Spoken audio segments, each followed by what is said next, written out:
situation. So I'll be cleaning bathrooms tomorrow morning, changing sheets, trying to get all the food from last week dealt with out of my refrigerator. I still have loads of food left. Wow. Yeah, too much. And they did a good job eating it all, but just a lot of, cooked a big turkey and then a big ham, and we have a fair amount of meat left. So I'm going to try to figure out something to not just do that frozen, so I feel bad about throwing it away. Yeah. Yeah. All right. We're getting there. Intro will be short and sweet.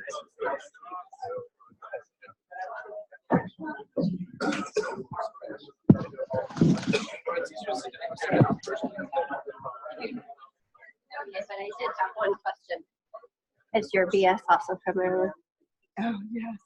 Thought it might be. Okay. Hello, everybody. Good afternoon, and thank you for joining us. Just a couple of quick announcements, and then I'll give you a short introduction to our speaker today. First, congratulations to Sam and Catherine for winning speaking competition awards at the recent Tri-Society meeting. So, round of applause there. Bravo. Next announcement is next week is our last fall seminar. So Dr. Sarah Hall from Berea is going to come and talk to us about how she spent her recent sabbatical, kind of chronicling, is it moon stages in agriculture? Come on, Tim, you've got to be able to help me. Signs of the moon in Appalachian agriculture. So it'll be kind of a different seminar for us, but I think several of you might be interested in sort of folklore, historic roots of agriculture in that region. Any other announcements I need to make that anyone can remind me of? Okay, then a short introduction. Today, it's my pleasure to introduce Dr. Hanna Poffenbarger. Hanna joined us in March 1st of 2018, so we're not quite to her 2-year mark yet. This is her 2-year review. One of the 2 big reviews that she'll do before she goes up for tenure. It's happening a little bit early just because of the holidays and things, so we need to make sure we get those in on time. Hanna received her Bachelor of Science degree in Environmental Science and Policy at the University of Maryland, and then followed up with a Master's in Soil and Watershed Science, also from University of Maryland. She then, it appears, went straight into a PhD program at Iowa State, where she did her PhD in soil science with a minor in sustainable agriculture. This will work just like all of our reviews have worked so far. So she'll give her seminar, we'll have time for questions, and then I'll ask everybody except for the plant and soil science faculty to leave, and we'll have a discussion about Hanna's progress to tenure. Take it away, Hanna. Okay. Well, thank you all for coming today. Can you all hear me okay? Okay. So the purpose really today is to kind of give you an update on my progress in research and teaching. And on the research side, I'll be talking about coupling carbon and nitrogen cycles for sustainable nitrogen management. The outline of this talk, I'll start with a summary of my research and teaching activities, then give some background and rationale on some of my research and get into some examples of research that I've been working on, and then finish up with a brief summary of other ongoing and new projects that are coming down the pipeline. So this is just for your reference. I was hired to be 65% research, 30% teaching, and 5% service. And so in my first year, I was 100% research, but since then I've been picking up courses and advising responsibilities. And so this fiscal year, I'm pretty close to the distribution of effort that I was targeting. In terms of research activities, I've been keeping up with my public publications. So since 2018, I've been on 5 peer-reviewed journal articles, and those are mainly from research that was done in other institutions. But I'm working on 3 manuscripts that are in review right now, and 2 of those are from University of Kentucky research. So one is with Wei Ren student Yao Wen, who's been working on carbon modeling in the Blevins plots. And then the second one is with Jordan Wade, who's a graduate student with Steve Coleman at Ohio State. And that's kind of a multi-location project looking at the role of soil health in corn response to nitrogen fertilization. So I've been working to fund my program and been successful in getting grants in different sources, so nationally competitive, regionally, state, and internally competitive funding sources, both as lead PI and as co-PI.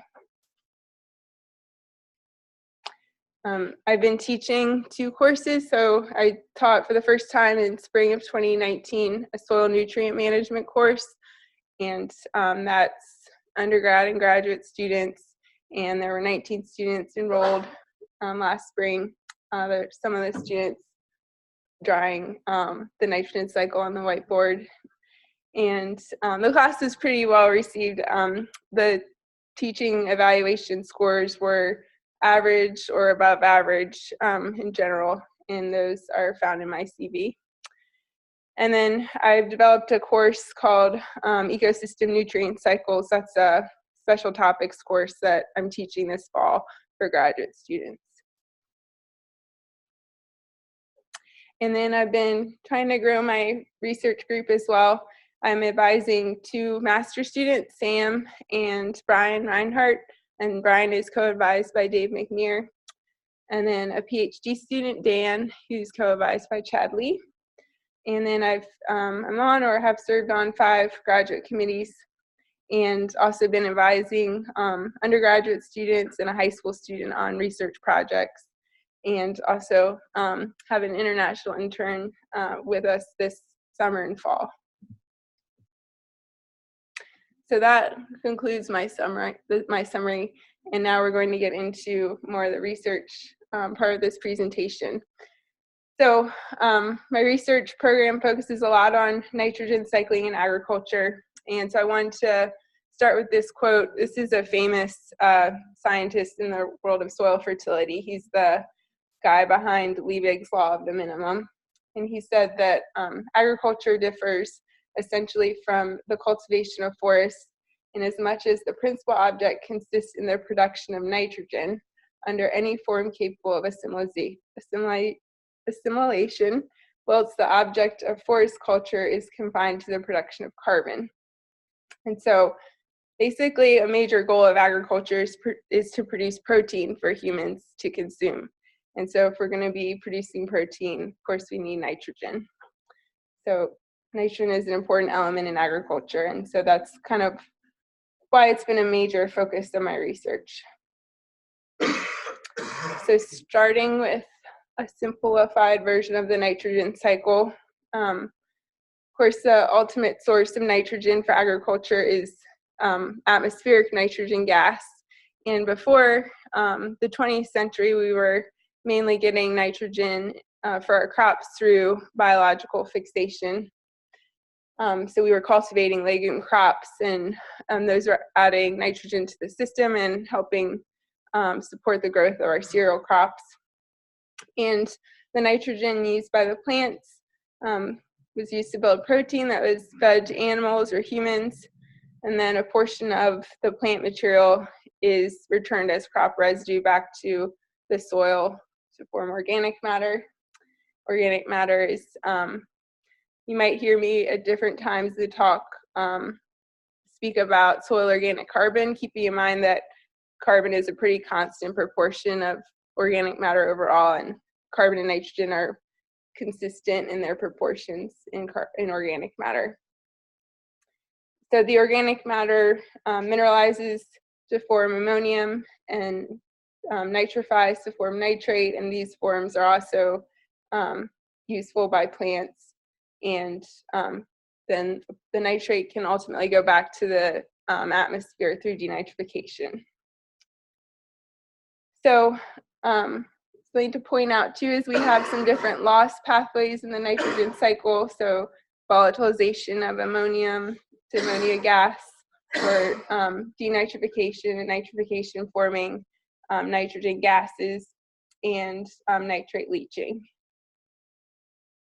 So after well, during the early 1900s, Fritz Haber and Karl Bosch developed this industrial nitrogen fixation to synthesize ammonia from dinitrogen gas, and it really became widely adopted in agriculture after World War II. And so that really transformed the whole nitrogen cycle, because now we have a new source of nitrogen for crops, and this basically came in the form of inorganic N fertilizers. The second quote today is Norman Borlaug pointing out that the high-yielding dwarf wheat and rice varieties are the catalysts that have ignited the green revolution. Then chemical fertilizer is the fuel that has powered its forward thrust.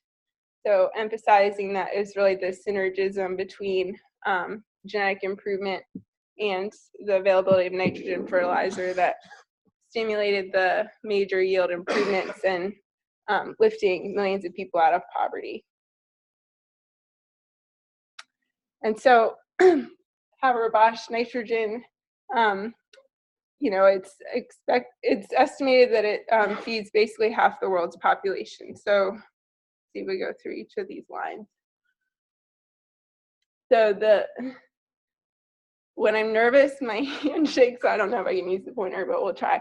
So with the blue line here, we have our average fertilizer inputs over time. And then we can see the increase in meat production. And then we have the dashed black line is the percentage of the world population fed by Haber-Bosch nitrogen. And then we have in black solid line the world's population. And finally, this red dashed line is the world's population without Haber-Bosch nitrogen. So basically about half the world's population wouldn't be here without this process.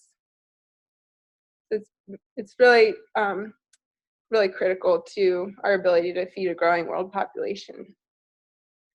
Final quote of the day is, so we can't make food without mobilizing a lot of nitrogen, and we can't mobilize a lot of nitrogen without spreading some around. So it's really the double-edged sword of nitrogen fertilizer that as much as it is critical to producing high-yielding crops and feeding the world, it's also created a lot of environmental problems.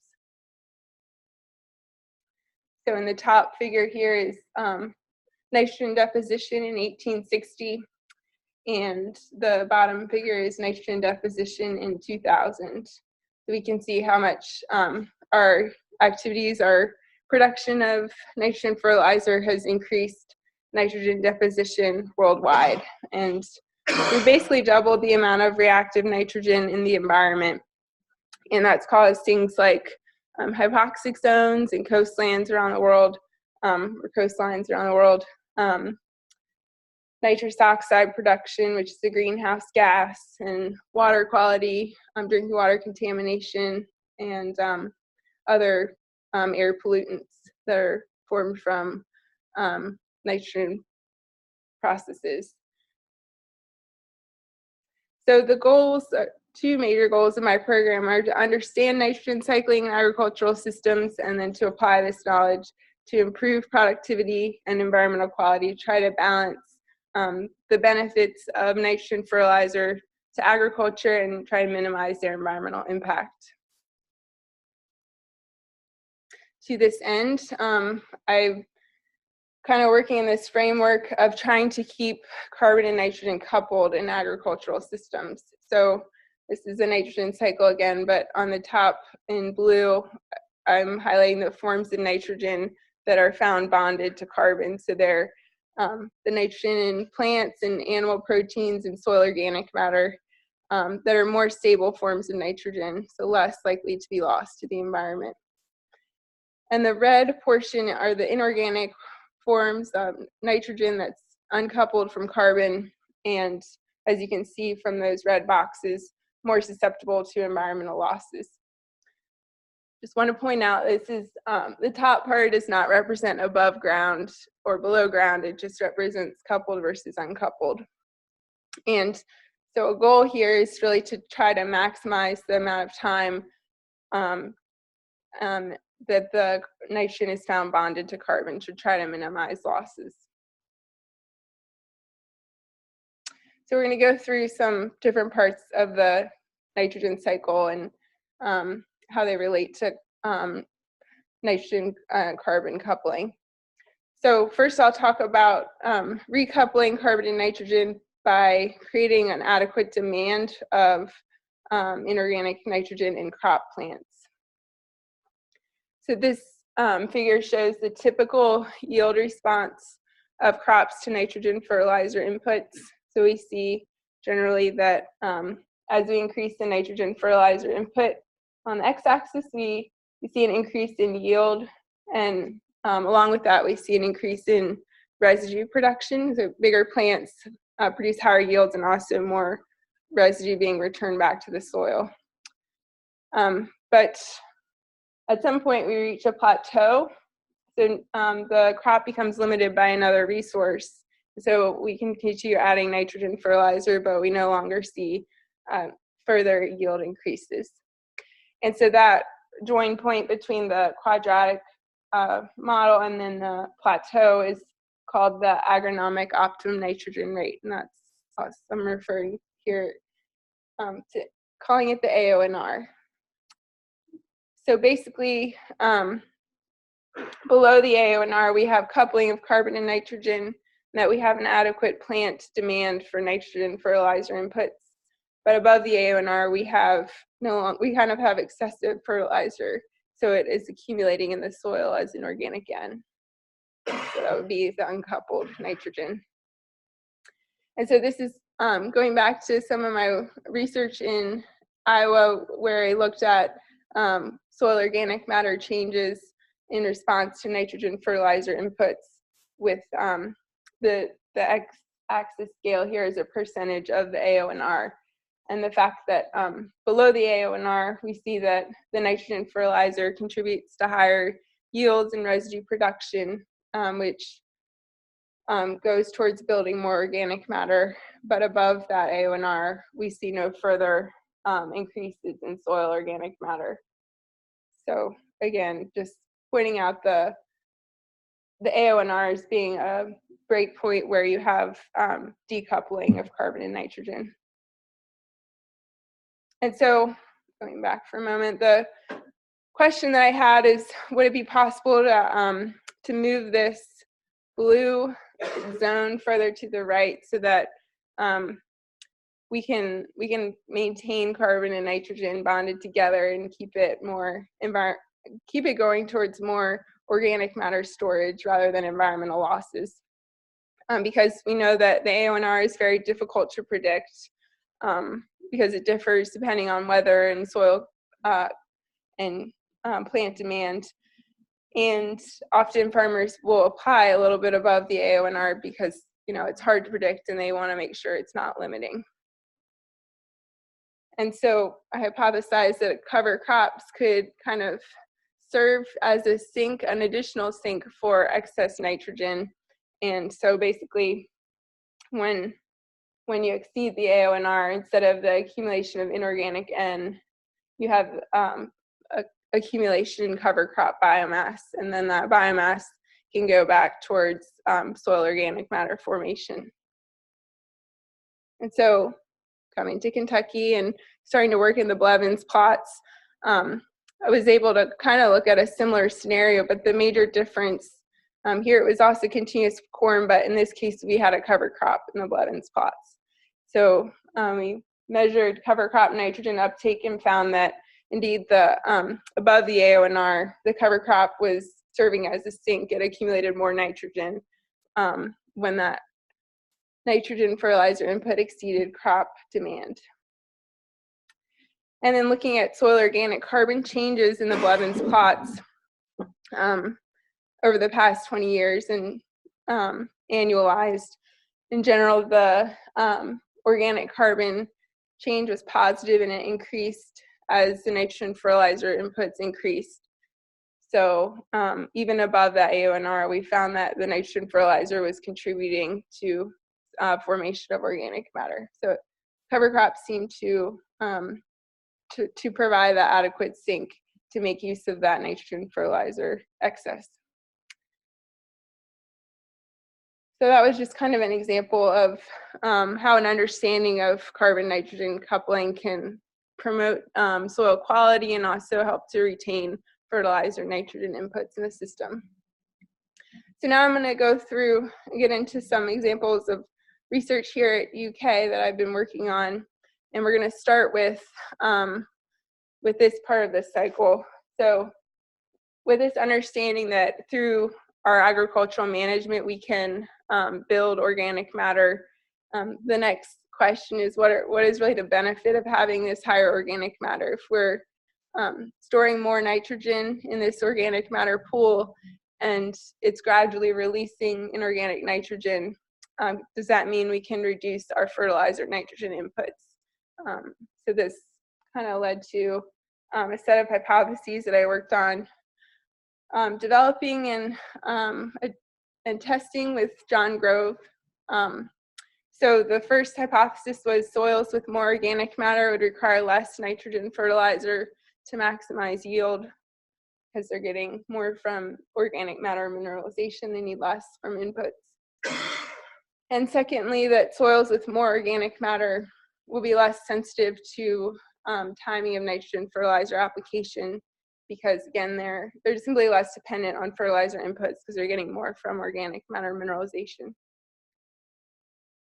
So we made use of the Blevins plots, and before I presented the average across the two tillage treatments, but here I want to point out that the Blevins plots really provide a very nice gradient of organic matter levels to address these hypotheses. So we have here, again, the nitrogen fertilizer rate on the x-axis, soil organic carbon stocks to 30 centimeters on the y-axis, and the blue line is no-till, and the red line is moldboard plowed treatment. So clearly a nice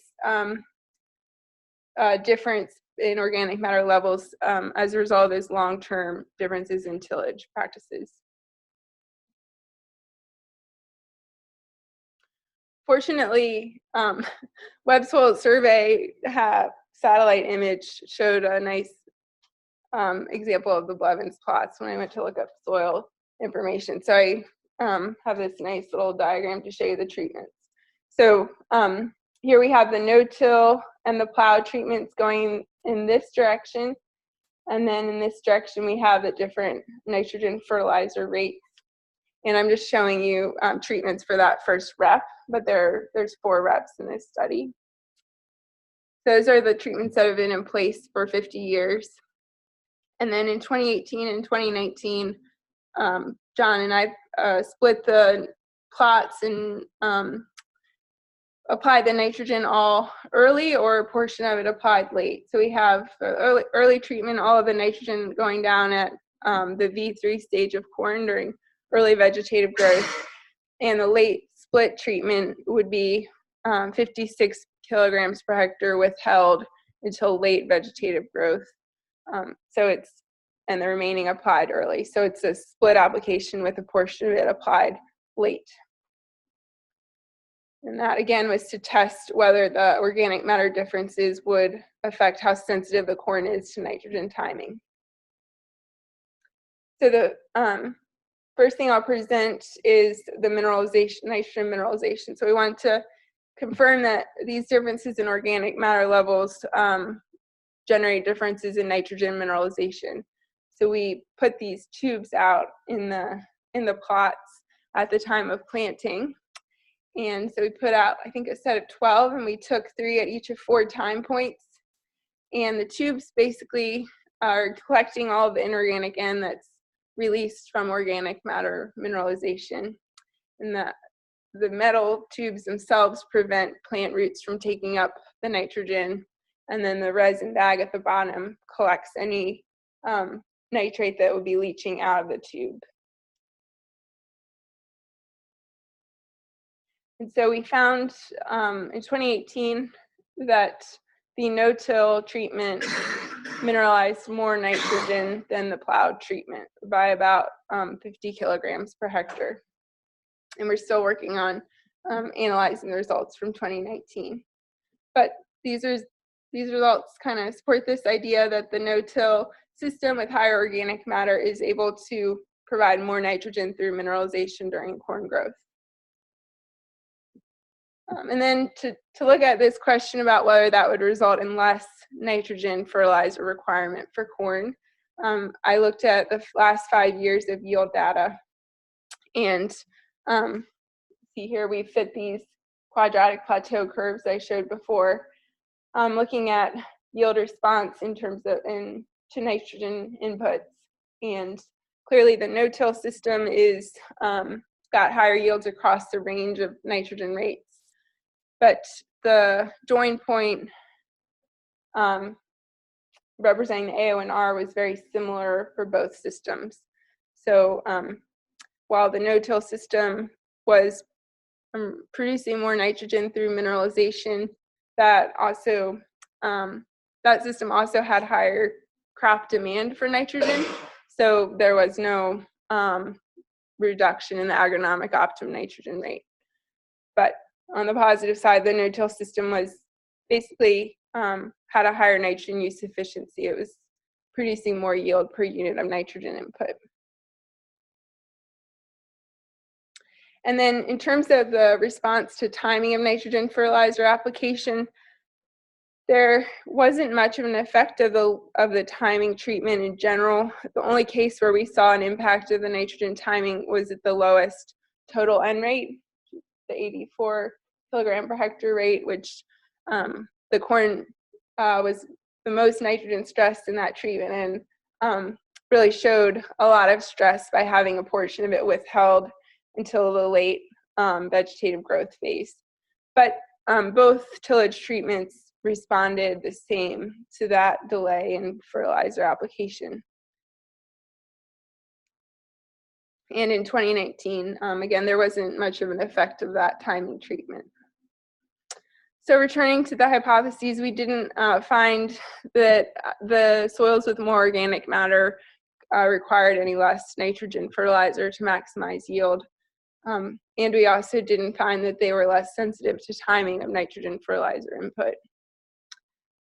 So I presented this at the meetings in San Antonio this year, and John and I are going to be putting together a manuscript on this project in the coming months. So now we're going to switch to a different part of the cycle. So that was corn, but another very important crop in our rotations here in Kentucky is soybeans. And in general, we don't fertilize, we don't add nitrogen fertilizer because soybeans, they're able to get a portion of their nitrogen from the atmosphere through fixation. And so what we've been finding in the literature is that as we've increased our soybean yields over time, we're noticing that the amount of nitrogen that they're adding through fixation is not enough to offset how much is exported when we harvest the soybeans. So there's a negative nitrogen balance that's met with basically soil nitrogen mining. So to avoid mining nitrogen stocks in the soil and avoid having to fertilize soybeans, we want to try to maximize biological nitrogen fixation in this crop. And so Aaron Haramoto and Matse Salmaran and I have been working on measuring biological nitrogen fixation in soybeans and looking at how it's impacted by a cover crop. So our hypothesis is that a winter cover crop before soybeans will temporarily reduce plant available nitrogen supply to soybeans, and that will basically stimulate the soybeans to fix more nitrogen, and that will lead to a more favorable nitrogen balance, and that the amount either retained in the system from the cover crop or added through fixation will be greater than how much is taken up from export of the soybeans. So in 2018 and 2019, we compared nitrogen fixation in crops that had been in either cereal rye or no cover crop treatment. And in 2019, we added an additional biomass level, which was achieved by an additional cereal rye planting date. But I'm going to focus today on the 2018 results. So we looked at how much the cover crop took up in its growth, and then how much soil inorganic N was available during early soybean growth, and how much mineralizable nitrogen was present, which would reflect how much is being released during the growth of a soybean crop. And we measured biological nitrogen fixation using two approaches. One was looking at relative abundance of ureides, which are a compound in petioles that relate positively with the rate of biological nitrogen fixation. And then we also looked at natural abundance N15 method. And that method, basically, we needed non-nodulating soybeans to provide a reference for the amount of, or the N15 signature of the soil nitrogen supply. So that's why you see in this photo some really poor looking soybeans. They were non-nodulating. So first we measured how much cover crop nitrogen was present, and then how much plant available nitrogen was present in the soil in 2018. And the cover crop took up about 60 kilograms per hectare. The cover crop reduced the soil inorganic N pool at the time of soybean emergence, and there was not much effect on mineralizable nitrogen. Using that relative abundance of ureide method, we tracked nitrogen fixation during soybean growth. So at 4 different growth stages, we measured this, and in general found that the cereal rye before the soybean did indeed promote biological nitrogen fixation. And using that N15 method, found at our 6th stage, where the soybean had its highest level of nitrogen content, there was a higher percentage of nitrogen coming from fixation following that cereal rye cover crop. In the soybeans, we estimated fixed somewhere around 57 or 65% of the nitrogen coming from fixation. So the next step in this project was to look at the nitrogen balance of this system. So I'll go through the inputs and outputs and what was the total balance in the end. So I calculated the total fixed nitrogen as the product of the percentage derived from fixation and the total nitrogen content in the soybean biomass. And so the percentage derived from fixation was higher following rye, but the total N content in the crop was actually higher in the bare treatment. So that's why you see the total amount of fixed nitrogen was similar between those two treatments. The outputs were estimated as the yield times the percentage or proportion of nitrogen in the soybean seeds. They both yielded about the same. And then the winter losses, I estimated that basically as looking at how much was retained either in the soil inorganic N pool or in the cover crop, and found that that bare soybean sequence retained 54 kilograms per hectare less nitrogen than the rye soybean treatment. We considered that as the winter losses. And so the end result was that both systems came out with a negative nitrogen balance, but the rye soybean system was less negative, so that was good. It was mostly from retention of nitrogen from that cover crop rather than increased fixation. So returning to this hypothesis, we did find some support that the winter cover crop will temporarily reduce the plant available nitrogen in the soil. That will increase the percentage of nitrogen coming from fixation, and it does also lead to a more favorable nitrogen balance. Okay. The third study that I'm going to talk about today is looking at carbon and nitrogen cycling at the landscape scale. And one thing I've noticed since coming to Kentucky is they do have some rolling cropland, and that variation in topography presents some challenges when it comes to protecting the soil from erosion and managing inputs efficiently. But this is some data based on the hill slope that we've been studying at Spindle Top. So along a hill slope with the summit, back slope, and the toe slope at the bottom of the hill, typically the back slope is the shallowest depth to bedrock or depth to a rock layer that would restrict roots. And the toe slope has the deepest soil profile. The toe slope also tends to have the highest organic matter, and because it also has the most soil volume before hitting a root restricting layer, it has the greatest nitrogen stock, and also both the summit and toe slope tend to have higher plant available water supply than the back slope. So pretty drastic differences in soil resources that affect the crop growth. So we typically will find that corn, for example, growing on a toe slope can be much more productive than corn growing on a back slope position, where it's more limited by water and nitrogen. So the hypothesis with this study was to look at basically applying the understanding from the soybean observations that legumes will fix more nitrogen where there's less available in the soil. We wanted to see if a grass legume cover crop mixture will add more nitrogen from fixation in landscape positions where there's lower nitrogen in the soil. So that would be like the back slope position.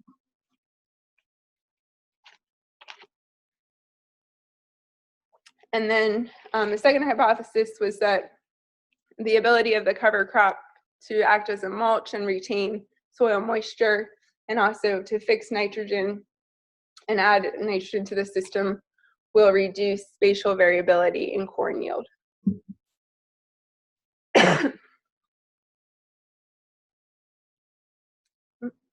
Oh, I wanted to mention this is a project that Sam, my graduate student, is working on, and we have Ola, Montse, and Aaron collaborating on this as well. So the experimental design is basically we've identified some different hill slopes. We have an on-farm location in Glendale and a research farm location at Spindle Top.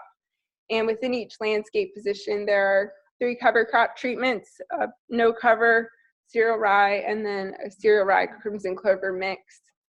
And then within each of those cover crop treatments, we have 4 nitrogen rates. And then following the cover crop, we planted corn. And so looking at the first hypothesis, we did find with that cover crop mixture, the clover was adding more nitrogen through fixation on the steeper slopes that as the slope increased, we found more nitrogen coming from fixation in the clover. So this seems to align with this hypothesis that the crimson clover is adding more nitrogen through fixation where the nitrogen stocks are lower in the soil. That was consistent at both study locations. And then this figure shows the yield results in Glendale. So on the x-axis, we have nitrogen rate. On the y-axis is yield. We have our 3 different landscape positions, and then the colors here represent 3 different cover crop treatments. So at all landscape positions and cover crop treatments, the yield response to nitrogen was similar. And the only effects we really saw were that in general, the yields were higher on the toe slope than the summit and back slope. And also the yields were generally higher for the corn following bare or the mixture cover crop than cereal rye. But we didn't see much evidence that the cover crop was really reducing spatial variability or affecting the yield response to nitrogen. In Lexington, we didn't see a yield response to nitrogen application because we think that site had just been coming out of sod, and so there was a lot of mineralization from the plowing up the sod. But so I've averaged across the nitrogen rates here, but we did see highest yield on the toe slope position, and the only place where there was an effect of the cover crop treatment was on the back slope, where the yields were lower with the cover crops. So that was kind of the opposite of what we hypothesized. We thought the cover crop would actually provide more of a benefit where nitrogen and water supply was lower, but we actually saw the opposite there.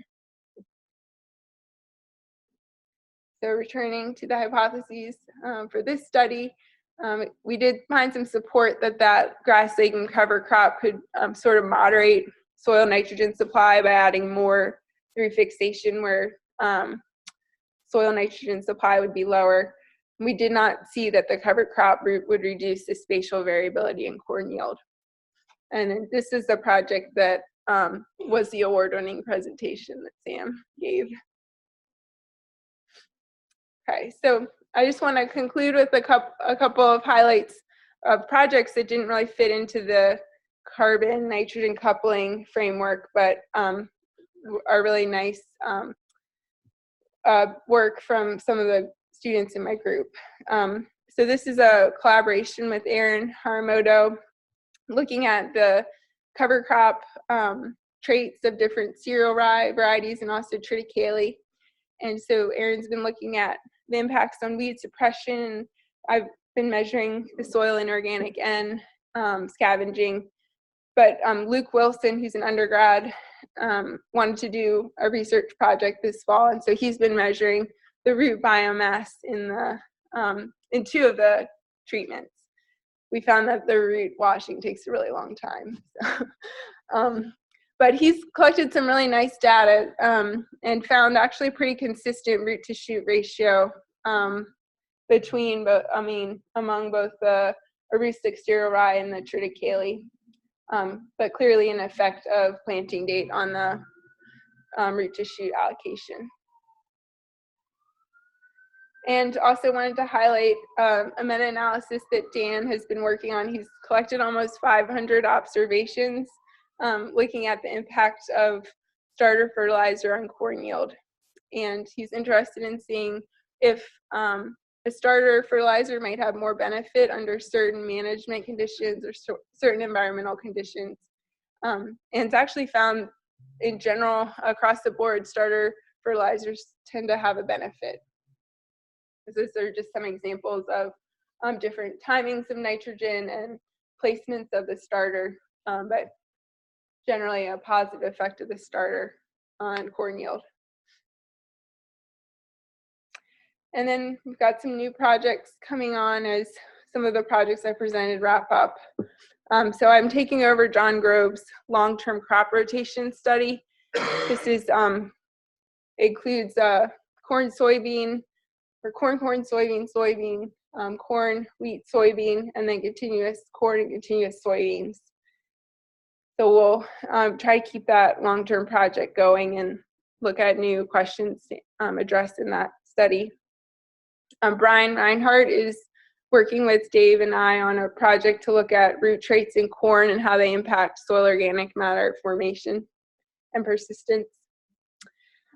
Rachel Krall is an undergrad who's been working with Dave Van Sanford and I to understand the role of soil fertility and soil type on wheat flavor, trying to get a better understanding of the concept of terroir and its application in wheat. And finally, Aaron Haramoto and I are on a large multi-institution cover crop project. And my portion involves looking at nitrogen fertilizer equivalents of legume cover crops. So I'm leading 15 different locations to address this question. So I just want to conclude by saying thank you to faculty members who I've been working with here, the students, the staff, and farmer collaborators, and the funding agencies. My first 2 years have been a lot of fun, and so thank you all for making it fun to work here. Thank you.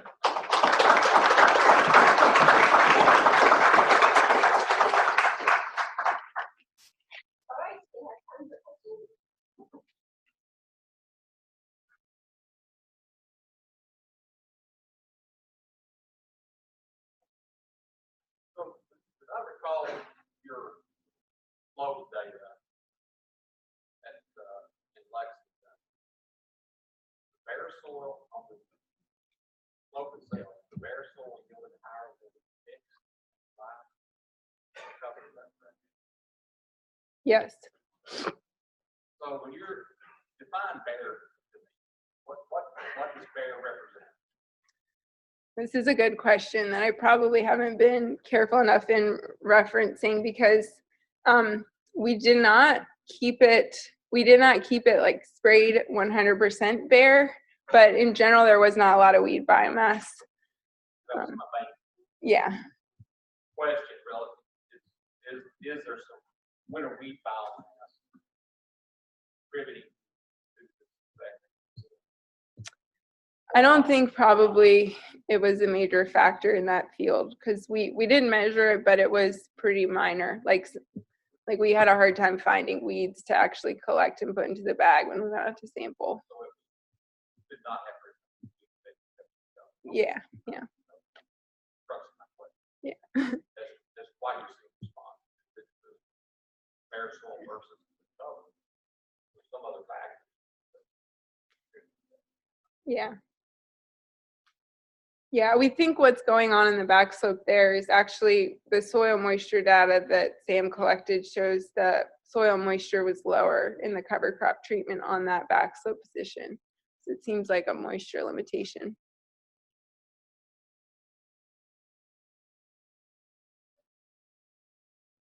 Yes. I have an argument about one of your hypotheses, which is growing cover crop will reduce nitrogen availability in the soil, and in turn will increase the biological nitrogen fixation. So for me, this should not be a hypothesis. Actually, it's self-evidently true. Okay. We know, their nitrogen concentration view is not very. You may not agree with me. No, I agree with you. You're saying that it's pretty already well known that if there's less nitrogen available in the soil, the soybeans will fix more. Yeah, I think the question here was really, can cover crops provide enough of an effect to actually see greater fixation when you take it to the field in an actual field scenario? Yeah. Yes. There's also the possibility that the beneficial effect on the soybean crop after a dry cover crop isn't nutrient or isn't nitrogen related. What some of those non-nutrient benefits of the cover crop be, and how would you keep them apart from the tying up or reducing available nitrogen? Yeah, it's possible too that there's higher moisture following the rye cover crop that could be more favorable for nitrogen fixation. And we didn't measure, well, I did measure soil moisture, but not continuously, just at a few time points. And it was higher in the rye treatment. So it's actually, we can't say for sure that the benefit to nitrogen fixation was necessarily because of the reduction in soil inorganic N. That's true. What about other compounds produced by cover crop? I don't know. Are you getting at something specific? Something else that for not necessarily rye, but other cover crops that bioaccumulate, reduce pathogens of some sort that sort of a different direction of the Right. Yeah. And even, just the temperature environment, being under the mulch, I could see could be a combination of things. Also, the soybean stands in that study were a little bit reduced with the cover crop, so it could be kind of like an effective reduced competition maybe among the plants. I don't know. Could be more than just the inorganic N effect. Why don't you ask Princeton if they have any questions? Princeton, do you have any questions?